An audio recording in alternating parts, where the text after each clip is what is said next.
आदाब, नमस्कार, अस्सलाम वालेकुम नाज़रीन। पल पल न्यूज के न्यूज रूम से मैं हूं आपके साथ नदीम अकरम।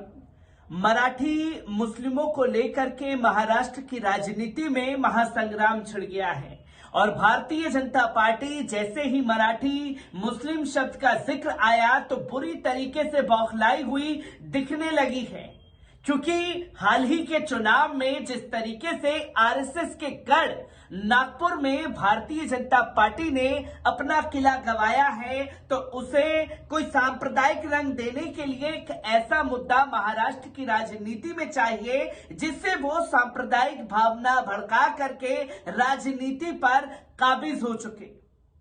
पर उद्धव ठाकरे ग्रुप ने जिस तरीके से अपने सामना में मराठी मुस्लिमों का जिक्र किया और आईना दिखाने का काम खासतौर पर किया गया भारतीय जनता पार्टी को और एकनाथ शिंदे खुद को, तो बुरी तरीके से बौखलाए हुई ये तमाम लोग दिखाई दिए हैं। और कैसे सामना में मराठी मुस्लिमों का जिक्र किया गया है और कैसे तमाम लोगों की प्रतिक्रिया सामने आ रही है। और आदित्य ठाकरे ने अब्दुल सत्तार, जो कि एकनाथ शिंदे के भगोड़े विधायक हैं, उनको किस तरीके से आईना दिखाया है। इन तमाम चीजों पर एक बार इन रिपोर्टों पर नजर डालते हैं।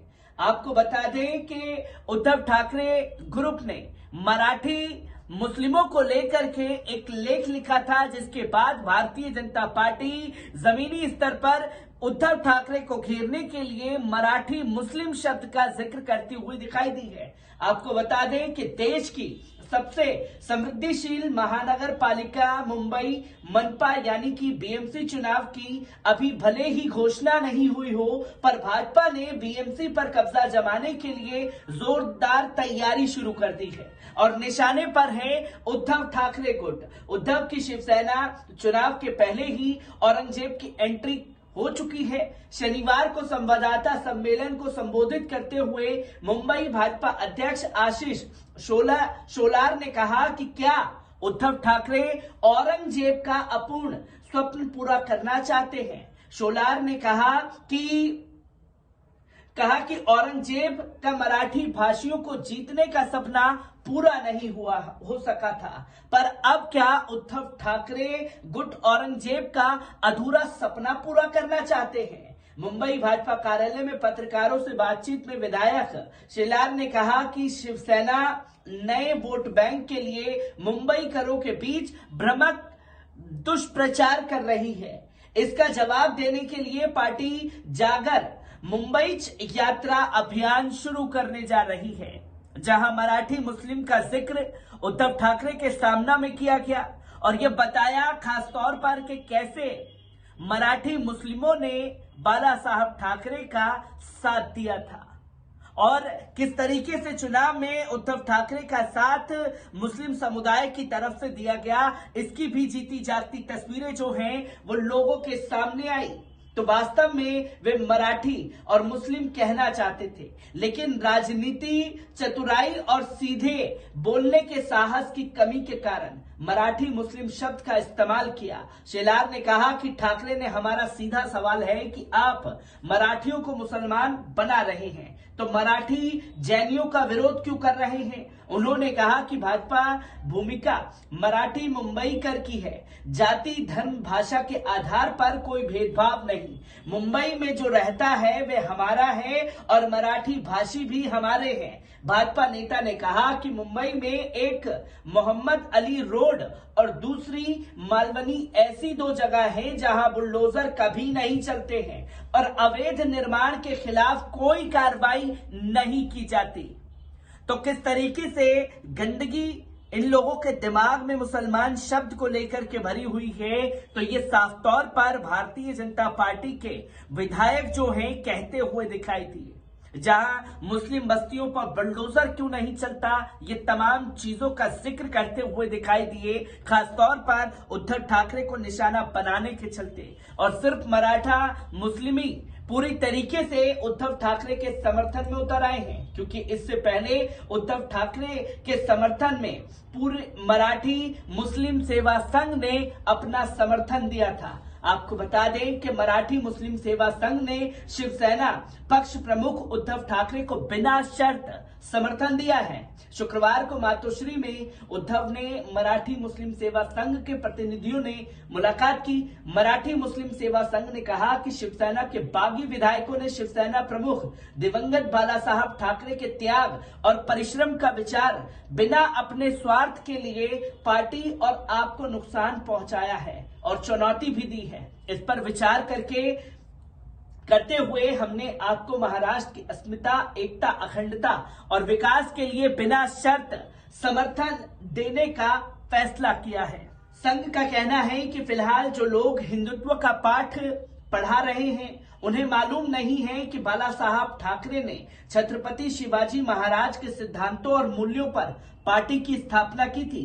अभी देश में विभिन्न जातियां और धर्मों की राजनीति करके मूल समस्याओं को छिपाया जा रहा है। मराठी मुसलमानों के मूलभूत अधिकार और स्वर्गीण विकास के उद्देश्य से मराठी मुस्लिम सेवा संघ की स्थापना साल 2014 में की गई थी, जहां मराठी मुस्लिम शब्द को लेकर के भारतीय जनता पार्टी बवाल काटती हुई दिखाई दे रही है, क्योंकि सिर्फ इतना कहा गया सामना में कि कैसे मराठी मुस्लिमों ने बाला साहब ठाकरे का साथ दिया था।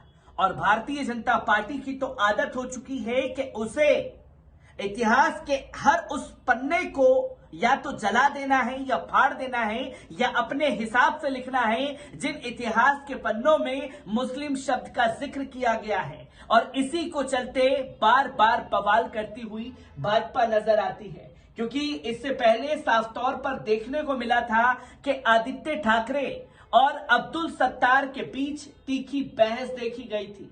आपको बता दें कि महाराष्ट्र से 22,000 करोड़ का टाटा एयरबेस C295 परिवहन विमान प्रोजेक्ट गुजरात चला रहा है। यह प्रोजेक्ट जाने के बाद महाराष्ट्र में विवाद शुरू हो गया है।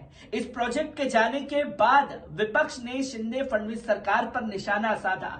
वहीं आदित्य ठाकरे ने भी इस प्रोजेक्ट के राज्य से जाने को लेकर शिंदे फडणवीस सरकार पर सवाल उठाए हैं। वहीं अब राज्य के मंत्री अब्दुल सत्तार ने आदित्य ठाकरे की आलोचना करते हुए उन्हें छोटा पप्पू कहा है। अब्दुल सत्तार ने कहा, यदि अगर छोटा पप्पू पहले बोलता तो ये समझ नहीं आता। अब्दुल सत्तार ने कहा कि आदित्य ठाकरे ने पूछा कि टाटा प्रोजेक्ट बाहर कैसे गया, तारीख क्या थी। करीब से देखा जाए तो ये परियोजना 21 सितंबर 2021 को राज्य से चली गई थी। उनके पिता उस समय मुख्यमंत्री थे, आदित्य ठाकरे कैबिनेट मंत्री थे। तब इस परियोजना को लेकर कोई फैसला नहीं लिया गया था, इसलिए आज ये गुजरात चली गई है। ऐसे सवाल लोगों के मन में है। अगर छोटा पप्पू पहले बोलता तो ये समय नहीं आता। वहीं सत्तार द्वारा खुद को छोटा पप्पू कहे जाने पर आदित्य ठाकरे नाराज हो गए हैं। वहीं उन्होंने सत्तार को करारा जवाब दिया। अब्दुल सत्तार ने कहा कि राजनीति अलग होती है। आप कैबिनेट मंत्री हैं, आप पिता के मुख्यमंत्री हैं और 2021 में ये प्रोजेक्ट गुजरात चला जाता है। अपने दोष किसी और पर डालना ये सब पाप 2021 का है। एकनाथ शिंदे ने 2022 में मुख्यमंत्री बने। लोगों को गुमराह करना। सत्तार ने आदित्य ठाकरे की आलोचना करते हुए कहा कि अगर भ्रम का माहौल बनाने के लिए राजनीति की जाती है तो हर कोई जनता के लिए दूसरे पप्पू के रूप में उनकी जगह कहां होगी। अब आदित्य ठाकरे ने भी सत्तार को ऐसा जवाब दिया है। आदित्य ठाकरे ने अब्दुल सत्तार की आलोचना का जवाब देते हुए कहा, मैं उनके साथ नहीं बैठता और उन्हें कलेक्टरों से जो पूछा वो मैं करता नहीं, इसलिए उन्हें बुरा लग रहा है। आदित्य ठाकरे ने कहा कि कल खातों का आवंटन अलग रहा। उद्योग मंत्री ने कृषि को लेकर ट्वीट किया और कृषि मंत्री ने आबकारी के विषय में बात की। आज राज्य में किसान नहीं जानते कि कृषि मंत्री कौन है। आदित्य ठाकरे ने यह भी कहा कि यह दुर्भाग्यपूर्ण है कि व्यापारियों को पता ही नहीं है कि उनका उद्योग मंत्री कौन है। यह एक बड़ा जवाब आदित्य ठाकरे की तरफ से अब्दुल सत्तार को दिया गया।